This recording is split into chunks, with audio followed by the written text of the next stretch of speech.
Hi, it's Steve. Today we'd like to show you how to replace the cap for the upper or lower hinge on your French door refrigerator. It's a really easy repair. Let me show you how we do it. Now, to do this repair, the first thing we should do is disconnect power to the refrigerator. So either pull it far enough forward that you can unplug it, or locate the electrical panel and turn off the appropriate breaker or remove the appropriate fuse. And once we've done that, we'll open up the left door so that we can access the center mullion and we can begin the repair.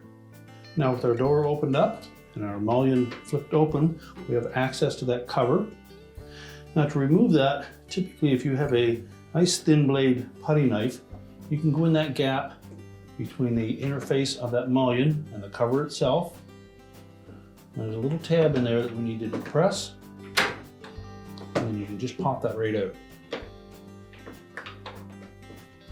So we remove the old cover and discard it.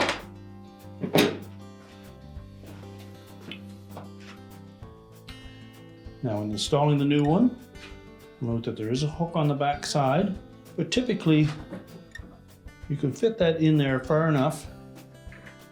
Now, with it sitting in position, you can next just press that into place.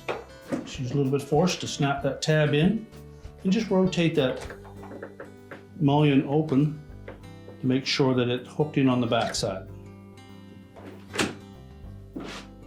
Once we have that secure, we're ready to close it up.